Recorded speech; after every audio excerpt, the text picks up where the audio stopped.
Right. All right. We're back with Lloyd DeYoung over here, and he's way up in Poland. It is about 6 or 7 hours difference. I can never remember how many hours difference we have, but certainly thousands of miles away. And yet here we are, right next to you, looking right like we're next to each other, and we're talking to you about Sharia law. Now, what we're going to do, and I've asked Lloyd to specifically talk about this problem that Muslims have with criticism or mockery or anything to do with critiquing Muhammad as a prophet. We do know the reference to back in 622 when Muhammad first moved to Medina. He was from Mecca. He was not from Medina. And while he was there in Medina, almost immediately, there was a woman called Asma bint Marwan. Asma bint Marwan was a native to Medina. She was a not part of the Ansar group, but she did not like this new upstart who had come from Mecca, who was created this Treaty of Medina where he became arbiter between man and God. And so she started mocking him, which would be natural. This is what we do. And we do this in the West. It's called sarcasm, and there's an enormous amount of mockery that we do in our press. We have the freedoms to do so. Thank God we have the freedoms to do so. But this was not the case back in the 7th century. And it caused Muhammad so much anger that he said, who's going to take care of this woman for me? That evening, one of his disciples, Umar, who was half blind, went to her house, went into her bedroom. She had 6 children. She was suckling her youngest child, and he takes the knife and he plunges it through her heart while she's suckling her baby, comes back the next morning and tells Muhammad what he had done. Muhammad turns to him and says, "Blessed are you for what you have done for your prophet." So patting him on the back, giving him a blessing for having killed this woman to stop her mockery. So there is just one story. There are many other stories where Muhammad had others killed. We know at least 25 people we know that he had assassinated for different crimes. But this one on mockery, this one on criticism is what we want to talk about today. Because this has now raised its head, and we have the C-295 law, which is in Pakistan, which stipulates that if you criticize the Quran or criticize Muhammad, it is a capital offense. What in the world is a law doing like that in the 21st century in a place called Pakistan? Britain, back in 2006, I was living in Britain. I remember when this was going on. The Labour Party, who was in power at that time, were told by Muslims that they want to stop all criticism of 2 things, of the Quran and of Muhammad.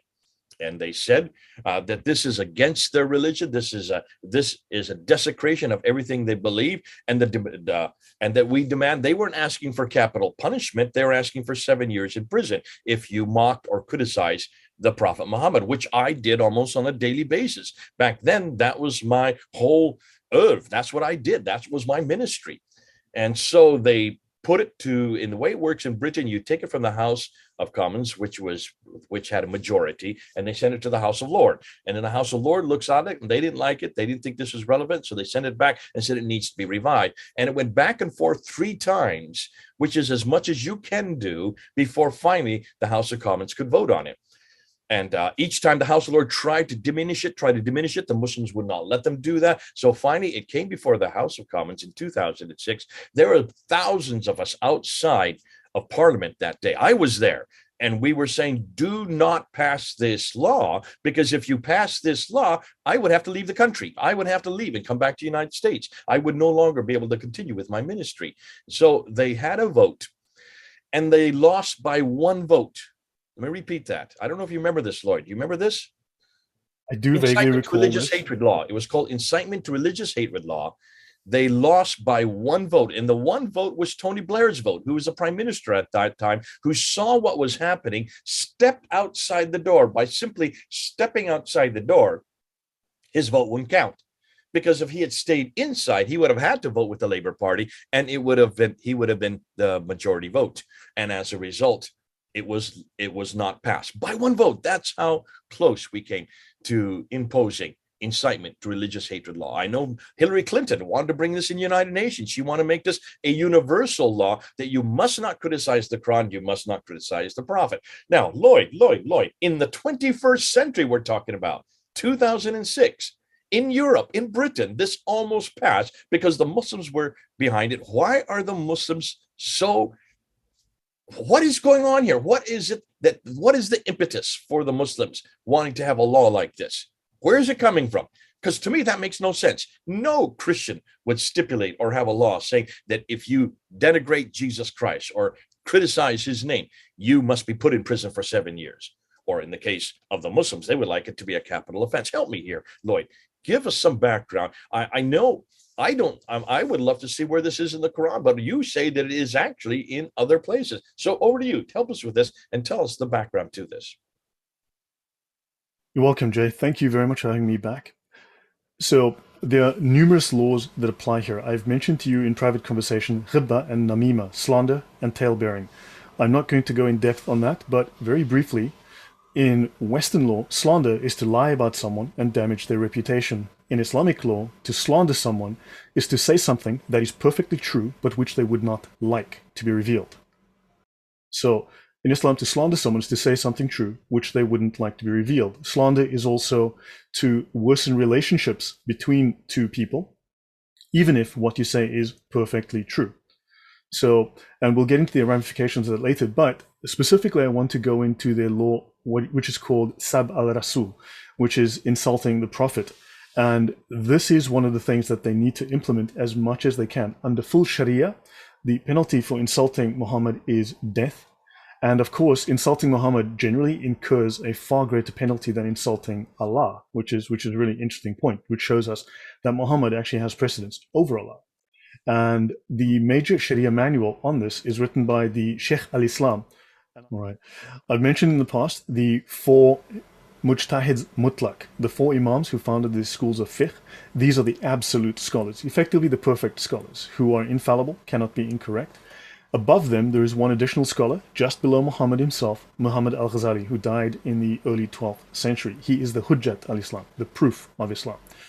Below them, so you have Ghazali, then you have the 4 scholars of the founders of the schools of fiqh, and below them you have another approximately 30 scholars with the title Sheikh al-Islam. You do have Sheikh al-Islam today, however, these 30 earlier scholars have had a profound impact on the development of Islam and of course also Sharia. Now we're going to look at, and I'll share my screen and you can see before we get on real quickly, just going back to that, unshare your screen just a bit. Sure. Now, before we go on, let me just ask you this. All of these scholars, you're talking about Hanafi, Maliki, Shafi, and Hanbali, in that order, and those are all from the 8th and 9th century. Then you have Al-Ghazali from the 11th century. The other 30 are from what centuries? Do you know off the top of your head? Or just kind of give me a rough estimate. They would, I would guess you're looking at the 9th to the 14th centuries. Okay. So they're not modern scholars. None of them are modern scholars. No, Sharia took in total about 900 years to evolve. Okay. It wasn't instant. It is the greatest intellectual output of the scholars of Islam. It's the greatest intellectual achievement. It is their copy of the Talmud, which actually makes the Imams the Pharisees of Islam. Okay. But they are all old. They're at least 600 years old and older. There are not any in the last 600 years that have come to that status. No, the older ones have a special status. They certainly do have a special status. Some of the big ones that we have today, Sheikh Khomeini, well, he's a Shiite, so he wouldn't be there, but Yusuf Qaradawi, considered to be the most knowledgeable and the most highly respected cleric today, he would not be in that group at all, or there would not be a subgroup? No, all Muslims are subject to the doctrine of taqlid. They are followers. They follow in the footsteps. They follow the traditions. So he is a muqallid. He follows the doctrine of taqlid. He must follow other scholars who preceded him. The ijma is set. It is permanent. It was finished roughly 900 years ago. So he cannot reinterpret what has been established within the Sharia, the ijma that is done. Isn't that fascinating? Because the whole context of law must mean that it must be relevant for the day that it's being used. None of these, one of the things that you're coming up with over and over again, and we're going to see this repeated, is that almost everything you're coming up with is irrelevant, but it fits in the century that these these lads were actually writing. They can make fatwa today, but a fatwa is a non-binding decision. All the binding decisions, all of the substrate is within the Sharia and the fiqh, which was developed many hundreds of years ago. Fascinating. Okay, back to you. So what I have here is, and I will provide, Jay will provide you the necessary references, and if you can pin them in a comment or put them in the description, there'll be 3 texts I will refer to here. This is the summary of the Unsheathed Sword against the one who insults the messenger, as you can see, by the Sheikh al-Islam ibn Taymiyyah. This is the man that, of course, ISIS followed because he is the grandfather of jihad within Islam. He is the prime scholar of jihad in Islam. Also, he is one of the 4 primary scholars of anti-Christian polemics within Islam. So let's go to this book, right? Let's see what this tells us. So I'm going to read this. So the first issue, whoever insults the Prophet is to be killed, whether they are Muslim or a disbeliever. That's chapter 1. The second issue, killing is prescribed on him, the one who insults the Prophet, and it is not permissible to imprison or show favor to him or to ransom him. The third issue, any Muslim or non-Muslim who insults the Prophet is to be killed, and repentance is not sought from him. Let's continue. In the opening of the book, the contents of this book concern the Islamic ruling upon those who insult the final prophet and messenger, Muhammad. He has an unparalleled status. So distortions, so they're discussing not to refute the distortions and fabrications of the enemies of Islam concerning him. So anyone who says anything about Muhammad is immediately an enemy of Islam. Let's have a look here. Within this section, the objective of this work was to clarify the Islamic ruling on this subject. That's the fiqh on the subject. The first issue, the one who insults Muhammad is to be killed, whether Muslim or disbeliever. They are to be killed even if they pay a protective tax in a Muslim state. And they want to provide clarification of what constitutes insulting. Let's continue. Whoever insults the Prophet is to be killed. This is the general view of the scholars.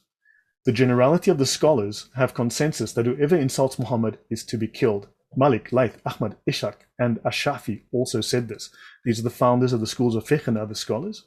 The Muslims have unanimous agreement. When they say the Muslims, they mean the Mujtahids, the scholars. Upon killing whoever insults the Prophet, it is the ruling that whoever insults other than Muhammad is to be lashed. And remember, a lashing can kill you. This would be a whipping or a beating with a stick. This consensus is taken to be the consensus from the Tabi'in and the companions of Allah's Messenger. Let's continue. So now with regards to Muhammad, there is consensus upon the obligation of killing such a person. The Muslims have a consensus that whoever insults Allah or insults his messenger or rejects anything from what has been revealed by Allah, so this is non-Muslims who do not accept Islam, then such a person is a disbeliever. And I do not know anyone who differed concerning the obligation of killing such a person. So this, of course, would be one of the bases for jihad, which is, there's a legal definition, there are colloquial definitions of jihad, there's also the legal definition, the Shari definition of jihad, which is warfare upon non-Muslims to make them accept Islam. Now, Muhammad bin Sakhnun said, the scholars have consensus that whoever insults the messenger, who attributes a defect to him, such a person is a disbeliever. And as they say here, there's an obligation towards killing disbelievers. The Muslim who insults Muhammad is killed. There being no disagreement concerning that. This is the view of the 4 Imams and others. Probably the best example that I can think of off the top of my head is this bodyguard of one of the home ministers in Pakistan, who's a Christian. Sorry, he was a Muslim. Sorry, he was not a Christian. He was a Muslim, but he supported the annulment of C-295 law, which is the law that you're talking about. And that is that anybody who insults the Prophet or the Quran, it's a capital offense, must be killed. And he was saying this is not relevant for today. His bodyguard then kills him on the way to work. And his bodyguard is put into prison, and there are riots outside the prison to release him because he's a hero, because he is seen as just and honorable. Yes. And as he is led to his execution, this is the bodyguard for having killed him, they throw flowers at him. And they had to do it behind closed doors because he's become such a honorary figure, and there are now statues to him, to the bodyguard, for having fulfilled what the Prophet had demanded, what you're saying right here. Yes. Under Western law, that is a crime. Under Islamic law, he has done no wrong whatsoever. In fact, he has honored Allah. Yeah, and he's elevated by everybody for having done the just thing.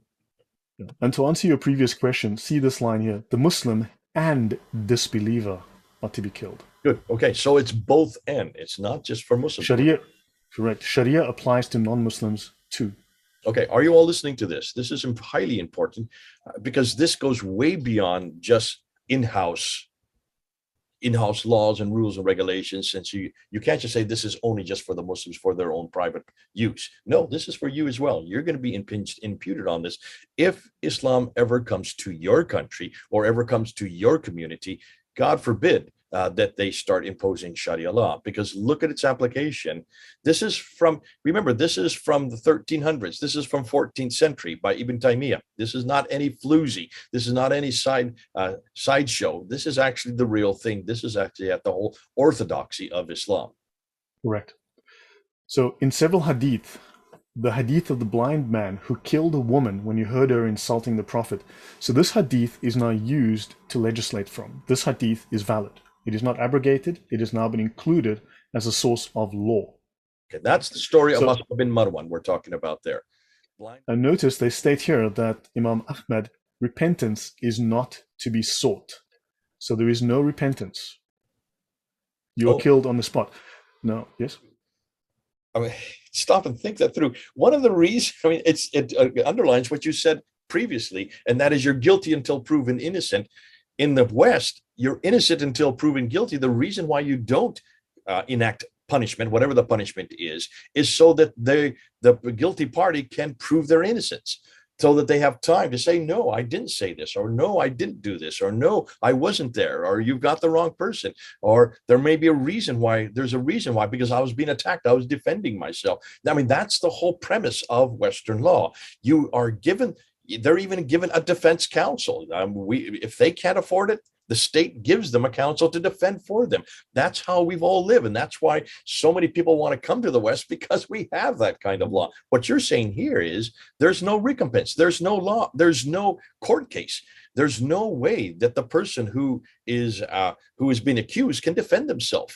And that's why you've had almost kangaroo courts. And we see this over and over again, where crowds come and they start stoning. I just saw last week where someone was actually burned to death because they said the criticism is that they criticized the Prophet. It could be well that he said nothing, but somebody didn't like this person, or they owed this person, because a lot of times it's when you owe somebody that you make up something about that person, so justice can be enacted against them. But this, to me, is horrendous, because this gives no recourse for the person, regardless of whether the law is right or wrong. It's obviously wrong to begin with, because it eradicates any freedom of speech. To stipulate that even the defendant has no recourse, to me, is abhorrent. Right.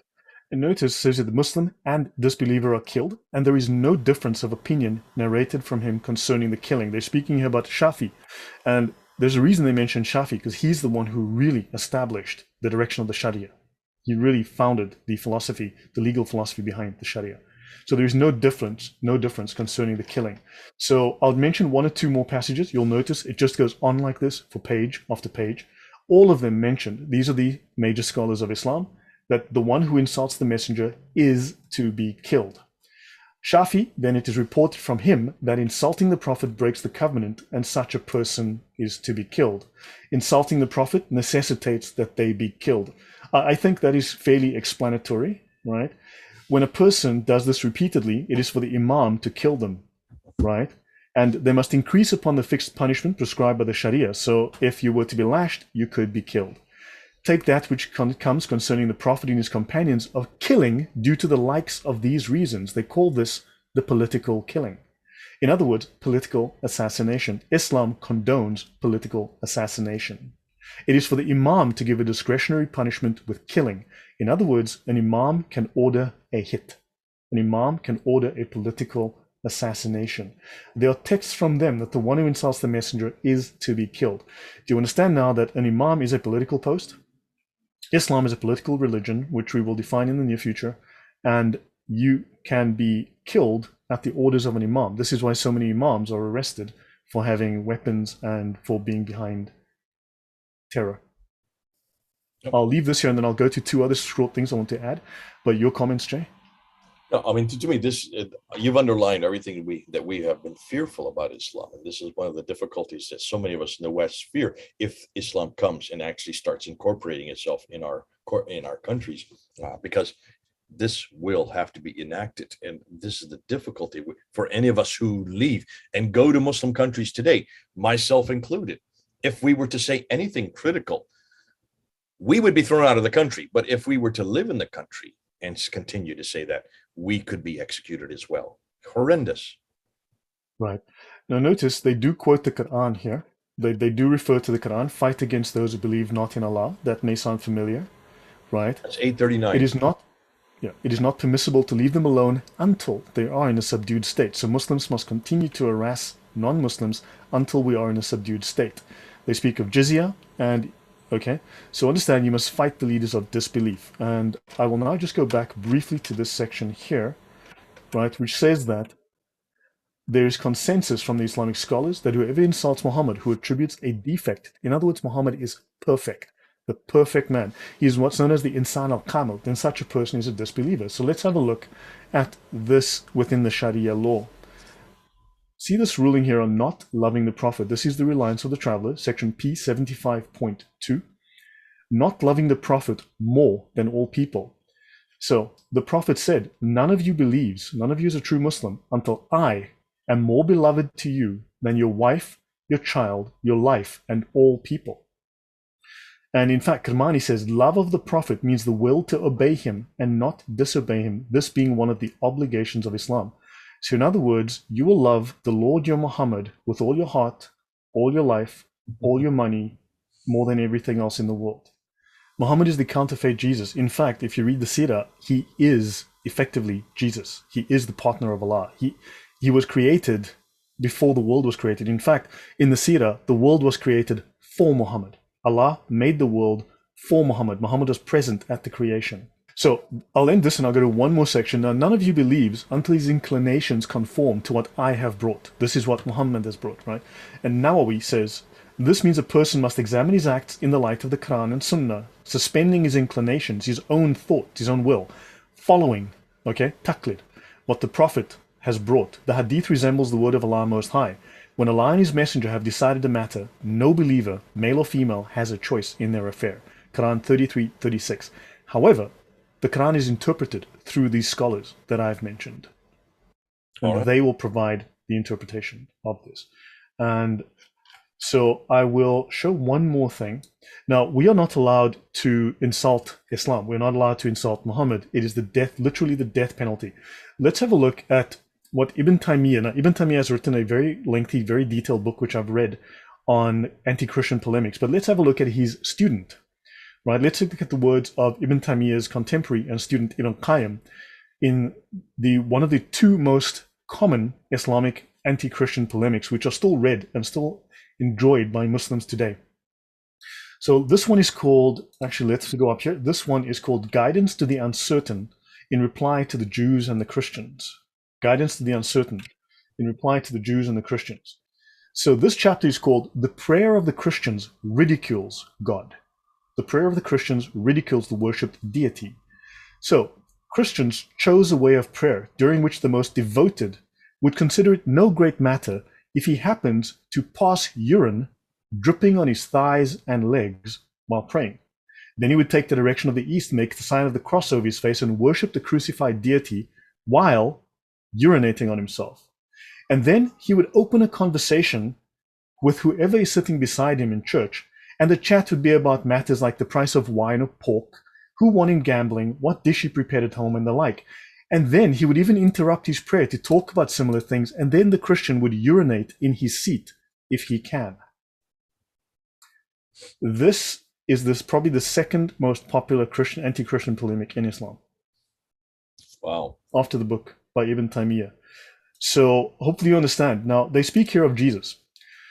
They say that Jesus entered the vagina of a woman who eats, drinks, urinates, evacuates her bowels, and menstruates. Then Jesus got attached to the inside of her abdomen and dwelled there for 9 months, wobbling between excrement, urine, and menstrual blood. This is where they get their polemics. This is a 900-year-old polemic, which is still around today. And this book is just filled with this kind of language, this kind of imagery. This is just filthy. Yes, this is Islam. This is Islam. It is almost, it sounds like just kids in, kids who are trying to outdo themselves in filth.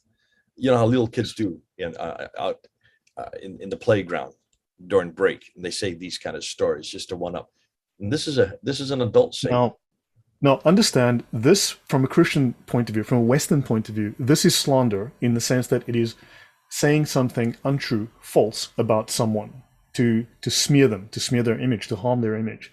Whereas when we quote Islamic law, when we quote the Quran, when we quote the Hadith accurately, perfectly, we are committing slander. In Islamic law, telling the truth is slander if someone wouldn't like it to be said. If it harms relationships, for instance, if it creates friction, that is slander and tale-bearing, and that is illegal, that is a crime. Okay, so you're saying telling the truth is a crime. Even when you're reporting their own material. Correct. That is slander and tale-bearing. Yes, that is a crime. I can go into that in another time, but that's slightly off topic. But yes, we can cover that in the future. Yeah. Well, no, it is very much on topic, because that's one thing we always do. We always make sure we quote them correctly. We make sure that is slander. We read the verses as they are in black and white. We make sure. Why are you so hateful, Jay? Why are you spreading hate? So this is why are you slandering? It's the intent, is what you're saying. The intent is slander. You're doing it for slander. It's not the verse itself that's slanderous.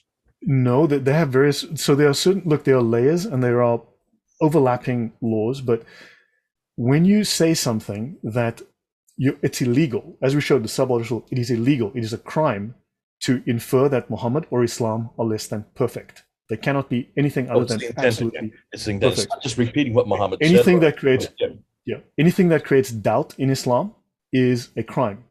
Anything that would create doubt, and this must be resisted.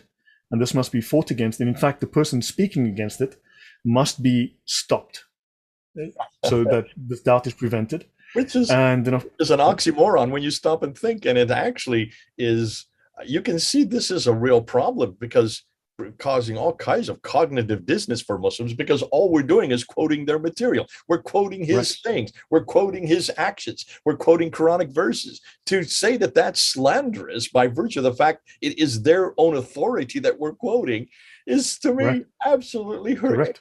Is absolutely ironic and laughable. And they're not even thinking it through. They're not even realizing. So when they quote it, it's not slanderous. When we quote it, it is slanderous. And the reason is because it's coming out of our mouths and not theirs. It's the intent that goes with it. And I would suggest our intent is to show how irrelevant it is. Intent has a name in Islam. It's called niyyah. Okay. Right? If your intent is good, then it is good. Even if your action is objectively by our standards evil, but if you, as a Muslim, for instance, as we discussed previously, if you desecrate a church, your intent was good. Therefore, it is good. When that bodyguard killed that man, his intent was good. Even if his act is evil, God judges the action by the intention, not by the action. Whereas you are seeking to undermine Islam, therefore you are committing a crime. Your intention is evil. Therefore, you are a criminal. Okay. All right. That's understandable. All right. Well, listen, this has been fascinating. This is I hope people are picking up what you're saying, Lloyd. You've given us a eyeful by looking at the Unsheathed Sword, which is the book written by Ibn Taymiyyah. Just to be careful, just so people are aware, Ibn Taymiyyah was not accepted during his lifetime. In fact, he was in prison for the last part of his life, and he actually died in prison. So at that point, it was not acceptable in the 1300s. Later, then, he became very popular, and he was made most popular by Ibn al-Wahhab in the 1700s. And Wahhabism, if you look at Wahhabism, which comes out of Arabia, today called Saudi Arabia, back then it wasn't, Ibn al-Wahhab was the one that popularized Ibn Taymiyyah and made him a household name all over the world. But during his lifetime, when he was coming up with this, it's fascinating. His school was looked down upon by the majority. And you can see why, just from the way we've been unpacking it today. What Lloyd and I have been saying as he brings us to the fore, some of these chapter after chapter after chapter, they talk about just killing anybody who criticizes or mocks the prophet. I mean, you don't even have to mock, just criticize the prophet. You must be killed. The four mujtahids are all agreed upon this. Al-Ghazali, who is the head, the one that they go to that has superseding even the four mujtahid, is very clear that anybody who mocks the prophet or criticizes it either must be lashed. And I would suggest what probably that means is you lash them till they're dead, is what I'm suggesting. Is that what I'm hearing? Probably. Or is it just 100 there's no penalty for them in killing you. All right. So I know in when it comes to adultery in chapter 24, verse 2, that's 100 lashes. You're not dead after 100 lashes. But in this case, it may be right till they're dead. Now, what's the Qur'anic support? I was interested on the verse that you gave for the Qur'anic support, Lloyd. I want to just read it to you. I've got it right here. It's chapter 8, verse 39. Listen to the word. Let's just unpack it, because this is hugely significant. And fight then them, that means the people, until there is no more fitna. Fitna means disbelief or view of polytheism, worshiping others besides Allah. And so fight them until there is no more fitna. And the religion, which is Islam, will all be for Allah alone. In other words, they are to fight us until we all acquiesce and believe in Allah alone and his prophet Muhammad. So it's not just that they are, basically what they're saying is this is also a form of da'wah. This is a form of actually mission. It's a whole missional intent as well. You come under the subservience of Allah. You come under the subservience of Islam by injuncting and imposing a killing of those who mock. It's to shut down any criticism, shut down any mockery, and that they all become Muslims. They all come under Allah's control. Now, what I want to talk about, I wanted to end with this. When you referred to the guidance to the uncertain by Qayyim, who was a disciple student of Ibn Taymiyyah, of Ibn Taymiyyah, and his crassness, slander against Christians, even slander against Jesus Christ, referring to, as he does, to what he says of Jesus in the womb. And just, we love Jesus.